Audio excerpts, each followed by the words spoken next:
Let's now turn our attention to Spain during the High Renaissance period. And keep in mind that I'm going to be giving you a very broad overview of the history with specific events as they relate to the artworks in this class. This is not a history of Western Civ class, this is an art history class. So in terms of context, at this time, Spain is very firmly aligned with the Pope and Catholicism and is against the Protestant Reformation. In fact, in Spain, what we're seeing is a strengthening of the Catholic forces. This is part of a larger ongoing religious battle in France. It began during the Middle Ages with the Reconquista, or the reconquering of Spain. The Iberian Peninsula, this part of the world here, had been a flourishing Islamic civilization for hundreds of years.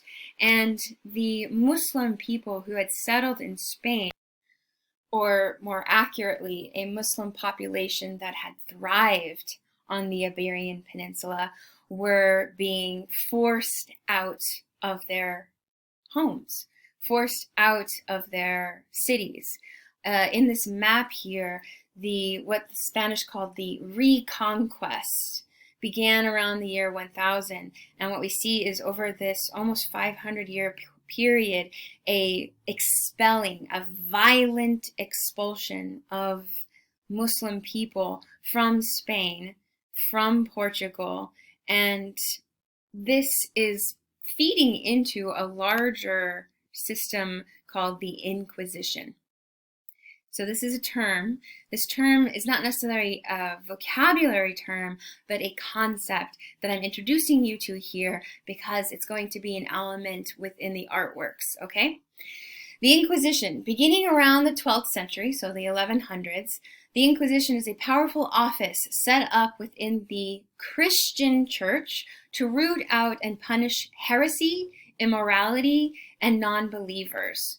Now, notice it doesn't simply say Islamic religion or people of the Muslim faith. No, the heresy, immorality, and non-believers is to encompass those of the Jewish faith, those of various factions that are not aligned with Catholicism but consider or identify themselves as Christian, and the Muslim population.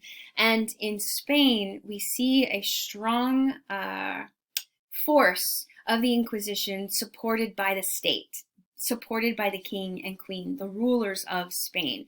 And this pushing out of the non-believers, the heretic, the immoral. It is a nightmare. It is violent.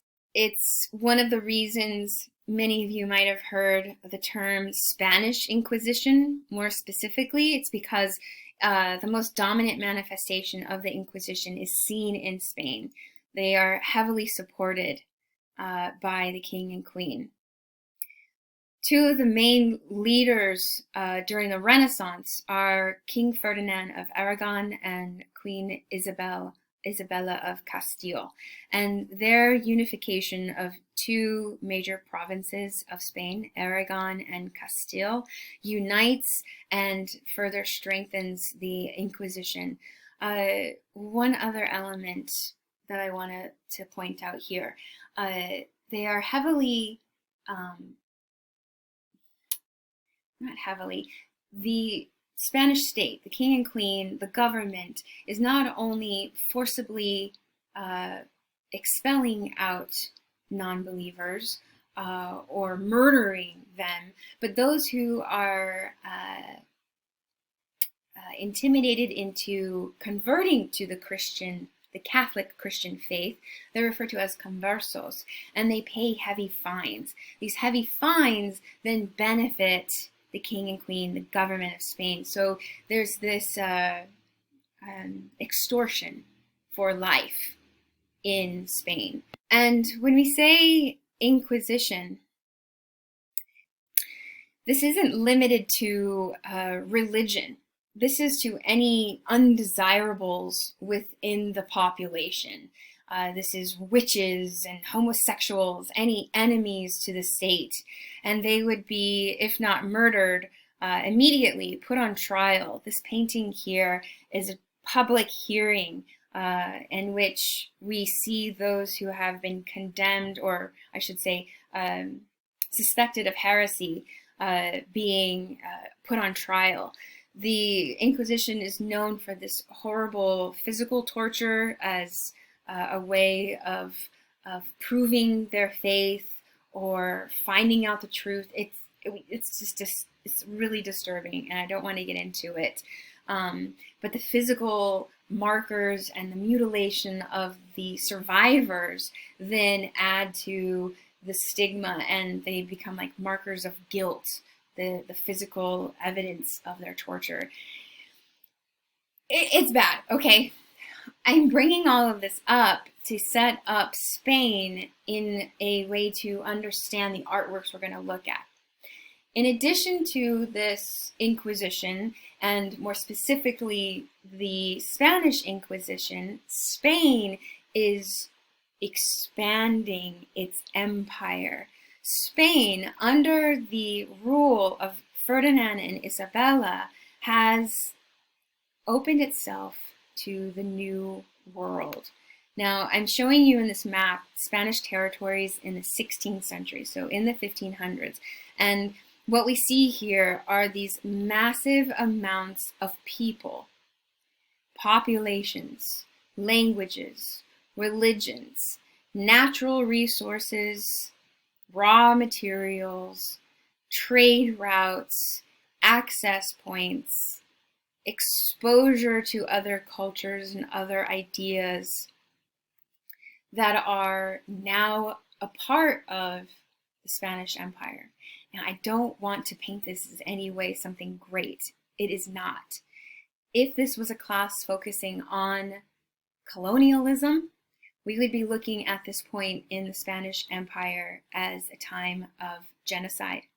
We would be looking at this as a tragedy of human history, because under and fueled by the religious fervor and chaos in Europe, Spain will justify the mass removal of humanity and civilization based on the ideas that they are heretics, that they are non-believers, that they are less than. And they will remove, they will erase languages and people and cultures and art and architecture. And it's a tragedy. At the same time, Spain is reaping the benefits of the people, their slave labor, and the natural resources that are now starting to flood into Spain. The people of Spain, though, under this very corrupt system of government, the people of Spain do not benefit as much as you think they do. It is through the wealth and the splendor of the Spanish court and the Spanish nobility. And it is artworks produced by them that we're going to look at now. It's pretty heavy. I know. So like what? What are we going to look at, Miss Cortez? Like this. This here is by one of the most famous Spanish Renaissance painters, El Greco. El Greco is his name, and we're looking at the altarpiece called The Burial of Count Orgaz. Now we're going to look at it in more detail, but I want us to recognize the irony. I said the most famous Renaissance painter is El Greco, which literally translates to the Greek. He was from Greece. Huh? Yes, okay. So his nickname is El Greco, and he was from Greece. He trained in Italy under Titian in Venice, and then he got a job working for the King of Spain. and he became this big international success. Everybody loved him, but it was very difficult to say his Greek name, and so they just used the nickname the Greek, El Greco. His Greek name is, let me try to say it. It's Kyriakos Theotokopoulos. It's a mouthful. Kyriakos Theotokopoulos. And so instead they'll just call him the Greek. Okay. So he establishes himself with this really successful career in Spain. And here we are looking at the altarpiece that is telling you the event, the burial of Count Orgaz. This painted altar was for, and is still in, the Church of Santo Tome, which is in the city of Toledo, Spain. Now, what's interesting to note is that we see here the Count Orgaz, but he died 250 years before this was painted. The reason that this altarpiece is painted 250 years after his death is because the family of Count Orgaz wanted to celebrate him. He had been a great benefactor to the Church of Santo Tome. He had been a very generous donor. And so to celebrate his generosity, the family had El Greco paint this image of him being placed in his tomb or being buried, and then the heavens break open and celebrate. Heaven has literally broken through, and we see this divide between the earthly existence and this like celestial, golden, miraculous opening of the heavens. When we look at it in more detail, what we're going to see is this very characteristic brushstroke of El Greco. Oh, here. So this is not the same painting. This is a totally different painting. But what we have is characteristic of his style. Oh, this is a self-portrait of him.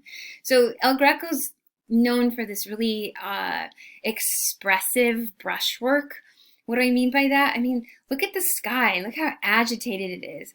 The way that the figures are elongated, morphed. The shadows and light are extremely ambiguous here. Here's another one by El Greco. You see what I mean about like the elongated forms, and then look at these like rough brush strokes. This is kind of a pixelated image, but here, the Legion of Honor in San Francisco has 2 El Grecos. So when you get the opportunity, go, and then you can see them up close and personal, and you can really understand how these are characteristic of his like personal style. Here, see that? So I hesitate to even call him High Northern Renaissance because he is so mannerist, right? Like elongated, exaggerated, hyper-stylized forms, this kind of ambiguous settings. There's no linear perspective. There's no atmospheric perspective to ground you. So it's okay to identify him as mannerist as well as High Northern Renaissance, because it's the same time and the same kind of expression. Got it? All right. So that same kind of expressive brushwork is what we're seeing here in the burial of Count Orgaz. Now, as I said, Count Orgaz is down here. And then we see a procession of Spanish nobility behind them.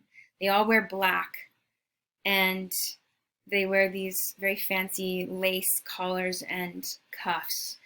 What they are is showing the height of wealth and fashion during the High Renaissance period, and they line up in a way or in a manner that helps to really emphasize the divide between the heavens and earth.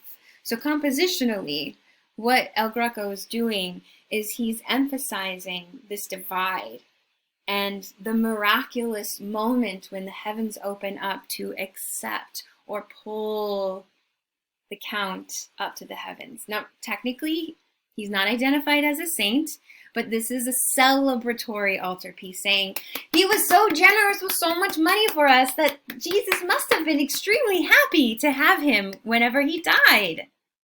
Okay? Okay. Here it is as it stands today to give you a little bit of sense of scale. And I want you to think about how your eye enters into this painting. Compositionally, you focus in on this empty space. This body is creating this void, and the two figures that hold him create this circle, almost like a bullseye. And so we come right in there and we look at that. And then here we are. So we come into this void with this high contrast. So gestures leading us through. Also, do you see this young man here?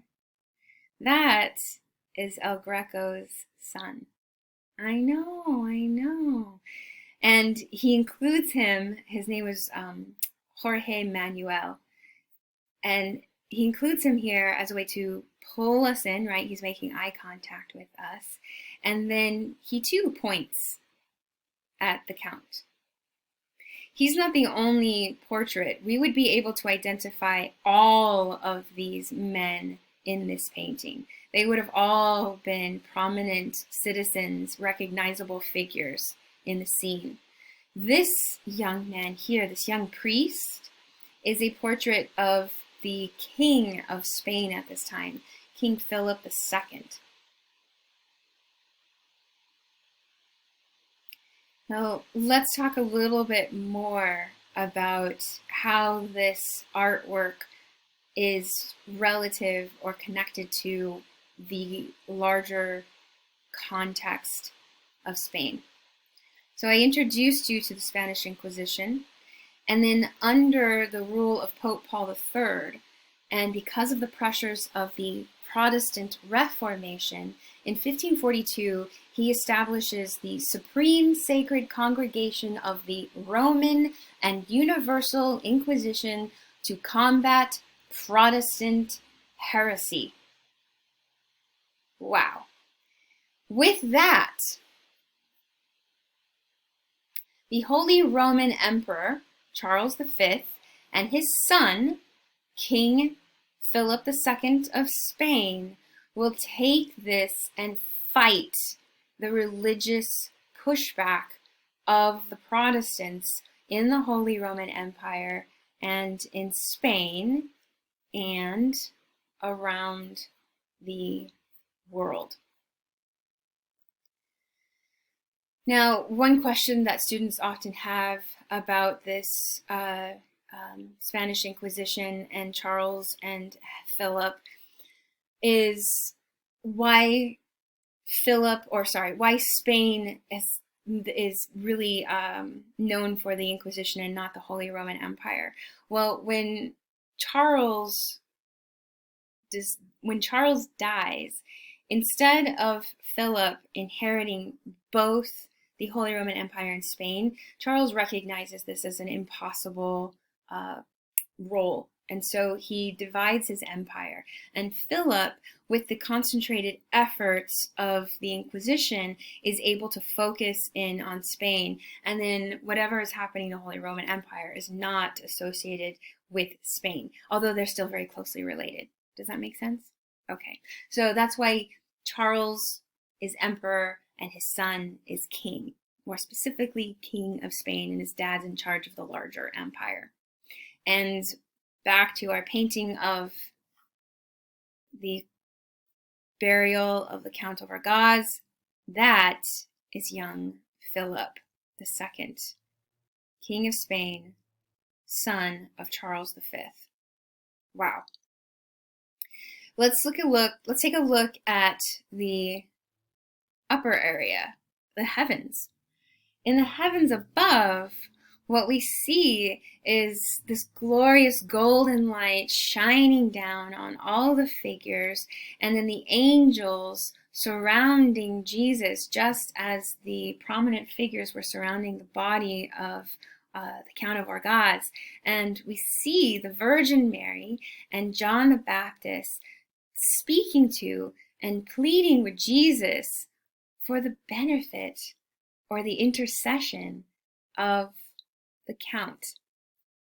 It's as if John the Baptist and Mary are saying to Jesus, like, he was such an amazing person. Please, like, let's bring him into the heavens. The visual connections between these two worlds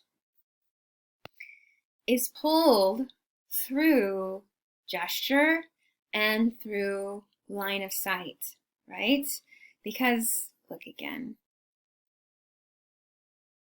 Look at how this priest here looks up and points down. This figure here looks up as that hand is pointed up. So we're pulled up through these figures, and then also at the same time, hold on, we're also carried further up through the clouds and through the pleading looks up of John the Baptist. Okay, it's remarkably similar to the same method of composition used by Titian in the Assumption of the Virgin. And that is because, if you remember, a Greco trained under Titian. Yeah. Cool, right?